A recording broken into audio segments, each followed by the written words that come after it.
तो आज हम कुछ प्रॉब्लम्स करेंगे मोशन के। तो मैंने ये बताया था कि यदि t इक्वल टू 0 पे कोई x इक्वल टू 0 पे है और t समय के बाद t इक्वल टू t के बाद वो x पे पहुंच जाता है, मतलब 0 0 है और वो आ गया x 0 पे।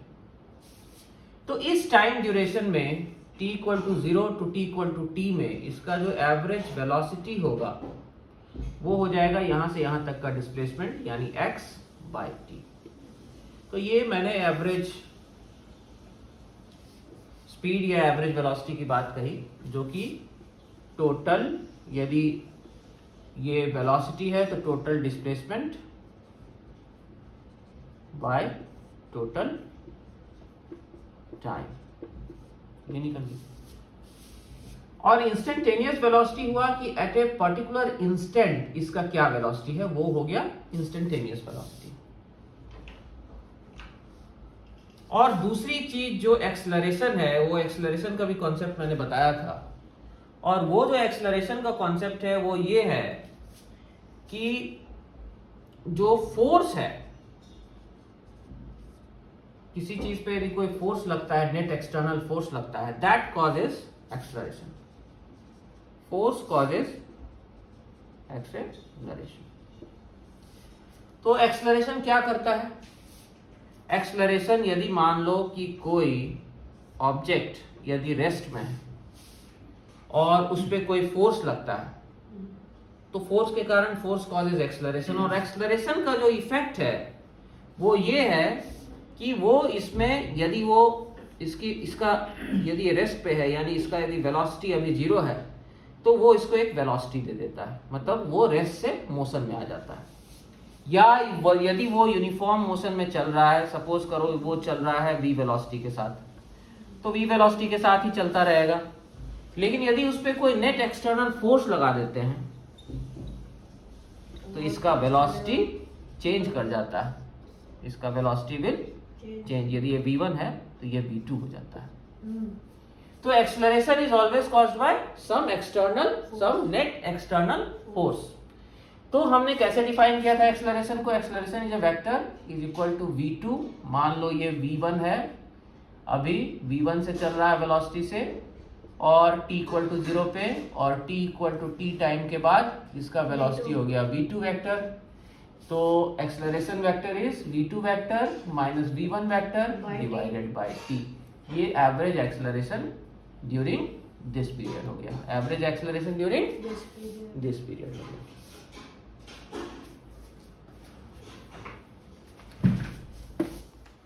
तो हमने ये पढ़ लिया था कि यदि ये u से चल रहा है, इस पे कोई नेट एक्सटर्नल फोर्स लगा, उसके कारण इसका स्पीड अभी t इक्वल टू 0 पे है, और t टाइम के बाद इसका जो वेलोसिटी है वो अभी u वेक्टर था, अभी v वेक्टर हो गया। और एक लाइन में चल रहा है तो u रखें, v रखें, अभी वेक्टर डिनोशन वेक्टर से डिनोट ना करें। तो हमने कहा एक्सेलरेशन बराबर v minus u by t. यदि इसको इधर ले जाएं तो a t equal to v minus u, v बराबर यू प्लस ए टी। तो एक ये फॉर्मूला हमने पढ़ा था, और दूसरा हमने ये फॉर्मूला पढ़ा था कि एक्सेलरेशन यदि a है तो ये t टाइम में जो डिस्टेंस ट्रेवल करता है, t टाइम में अभी u है, u से चल रहा है, और इसमें a एक्सेलरेशन यदि इसको दिया गया, कोई फोर्स लगाया गया जिसके कारण इसका a एक्सेलरेशन हो गया, तो t टाइम के बाद ये कितना डिस्टेंस ट्रेवल करेगा, ये हमने पढ़ा था। तो ये x था, x बराबर u इनिशियल स्पीड या velocity into T plus half into A T square, ये दूसरा फॉर्मूला हमने पढ़ा था। और तीसरा फॉर्मूला, सपोज करिए कि इसका यहाँ पे वेलोसिटी v था t टाइम के बाद, तो तीसरा हमने ये पढ़ा था कि v square minus u square equal to 2as, या हम इसको ऐसे भी लिख सकते हैं v square equal to u square plus 2as। यदि x है, इसी को s कहते हैं, तो यहाँ हम x भी लिख सकते हैं 2ax। ये तीन फॉर्मूला था, ये तीन बेसिक फॉर्मूला है मोशन का। तो आज इस पे हम बेस्ड प्रॉब्लम बनाएंगे। तो एक प्रॉब्लम है कि you drive a pickup truck along a straight road for 8.4 kilometre at 70 kilometre per our. तो ये एक रोड है, यहाँ से आप शुरू करते हैं और ये 70 किलोमीटर पर आवर का स्पीड से चलते हैं। You drive a pickup truck along a straight road for 8.4 kilometre at 70 kilometre per our. तो 8.4 किलोमीटर तक चले हम, और इस दौरान इसका जो एवरेज स्पीड है वो 70 किलोमीटर पर आवर है। इसका क्या स्पीड है? 70 kilometre per our. Eight which point the truck runs out of gasoline and stops. अब यहाँ पे क्या होता है कि ट्रक का गैसोलीन खत्म हो जाता है और ट्रक रुक जाता है। Over the next 30 minutes, you walk another 2 kilometers farther along the road to a gasoline station. अब तुम यहाँ से उतर जाते हो और वॉक करते हो।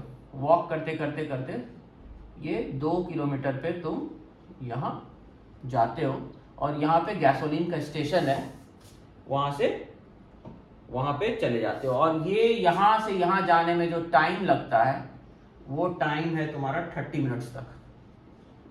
30 मिनट तक वॉक किया।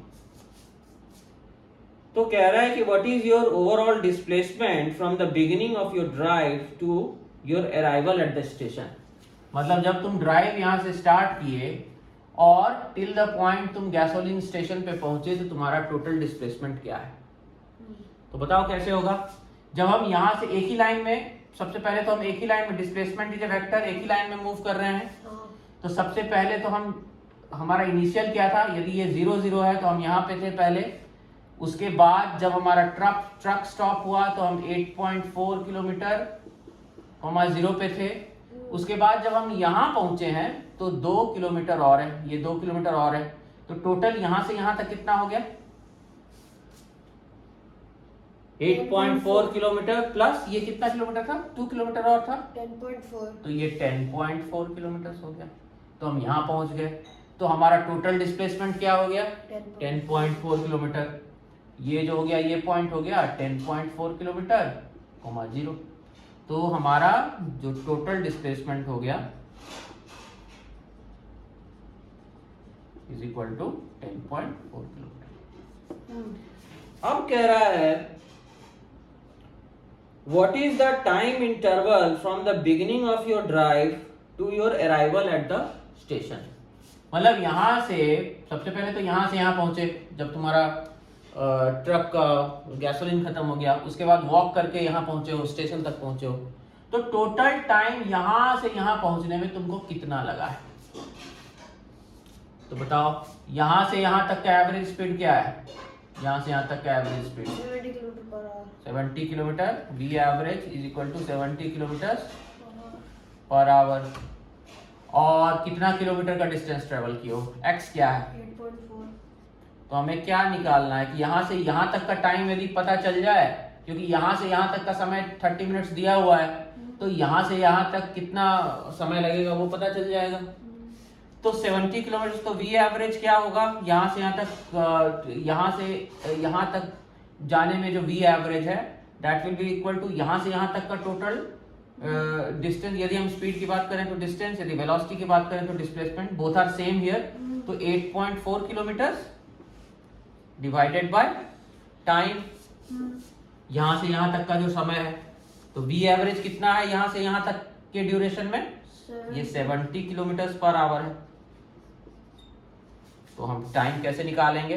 Time will be equal to, इधर जाएगा और 70 इधर। 8.4 kilometre divided by 70 kilometre by our.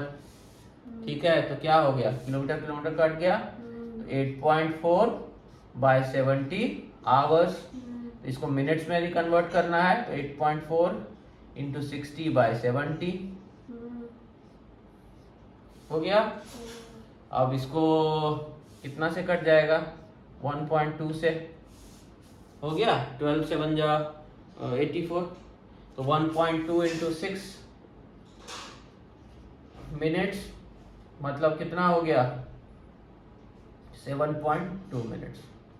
तो यहां से यहां पहुंचने में कितना समय लगा, यहां से यहां, 2 मिनट्स और यहां से यहां पहुंचने में हम जब वॉक किए थे तो कितना समय लगा था, 30 मिनट्स तो 30 मिनट्स लगा था। तो यानी यहां से यहां पहुंचने में हमें कितना समय लगा, 7.2 minute plus 7.2 minutes plus 30 minutes, 37.2 यानी 37.2 मिनट्स। तो टोटल यहां से गैसोलीन स्टेशन तक पहुंचने में हमें जो समय लगा, टोटल टाइम क्या लग गया, 37.2 मिनट्स 37.2 मिनट लग गया। और टोटल डिस्प्लेसमेंट क्या है, जो टोटल यहां से यहां तक का पूरा 10.4 डिस्प्लेसमेंट क्या है, 10.4 किलोमीटर 10.4 किलोमीटर। तो अब जो नेक्स्ट कह रहा है अब नेक्स्ट सवाल जो कह रहा है, इस पे कह रहा है what is your average velocity from the beginning of your drive to your arrival at the station. मतलब यहां से जब यहां पहुंचे तो तुम्हारा एवरेज वेलोसिटी क्या है। तो एवरेज वेलोसिटी यहां से जब 10.4 तक पहुंचे हो तब क्या होगा बताओ, टोटल डिस्प्लेसमेंट यहां से यहां तक कितना है, टोटल डिस्प्लेसमेंट 10.4 किलोमीटर। और टोटल टाइम यहां से यहां तक कितना लग गया है, अभी निकाले थे, 37.2 तो 37.2 मिनट्स मिनट्स। तो हम इसको क्या कह देंगे, 10.4 kilometre divided by 37.2 by 60 hours, यही हो गया, equal to 10.4 by 1 into 60 by 37.2। और इसको जब हम कैलकुलेट करेंगे तो ये जो आएगा वही होगा, और ये आ जाएगा तुम्हारा 17, ये 16.8 किलोमीटर पर आवर के लगभग आ जाएगा। ये कितना आ जाएगा, 16.8 किलोमीटर पर आवर के लगभग आ जाएगा। तो एवरेज हमने यहाँ से यहाँ तक का जो एवरेज वेलोसिटी है वो निकाल लिया, ठीक है।